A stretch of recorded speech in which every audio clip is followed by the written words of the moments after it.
Hello மக்களே, welcome to Lakshu naturals. இன்னைக்கு நம்ம பார்க்க போற மூலிகை பதிவு கற்பூரவள்ளி.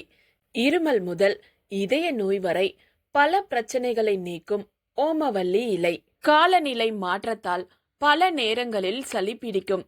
இந்நிலையில் நீங்கள் கற்பூரவள்ளி இலை சாற்றில் தேன் சேர்த்து குடிக்கலாம். தினமும் காலையில் ஒரு கற்பூரவள்ளி இலை சாப்பிட்டு வந்தால் வாய் துர்நாற்றம் நீங்கும்.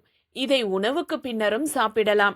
தினமும் காலையில் கற்பூரவள்ளி இலையை கொண்டு தயார் செய்யப்படும் டீயை குடித்து வந்தால் மாதவிடாயின் போது ஏற்படும் வயிற்று வலி மற்றும் தசை பிடிப்புகள் நீங்கும். கற்பூரவள்ளி இலையை உலர்த்தி அதில் தேநீர் செய்து தினமும் குடித்து வந்தால் உடலில் உள்ள நச்சு நீங்கும். இது ஒரு சிறந்த டீடாக்ஸ் பானம். நீங்கள் நீண்ட நாட்களாக மூட்டு வலியால் அவதிப்பட்டு வந்தால் கற்பூரவள்ளி மிகவும் நல்லது. உடற்பயிற்சிக்கு பின் ஏற்படும் தசை வலியில் இருந்து நிவாரணம் பெற கற்பூரவள்ளி இலையை பயன்படுத்தலாம். இந்த செடி வீட்டிற்கு அழகை சேர்ப்பதுடன் இதன் நறுமணம் பல பிரச்சனைகளை சரி செய்யும். இந்த பதிவு உங்களுக்கு பிடிச்சிருக்கும்னு நினைக்கிறோம். மீண்டும் அடுத்த வாரம் மற்றொரு பதிவை பார்க்கலாம். அதுவரை காத்திருங்கள். இது போன்ற பதிவுகளுக்கு சேனலை சப்ஸ்கிரைப் பண்ணுங்க. தேங்க்யூ.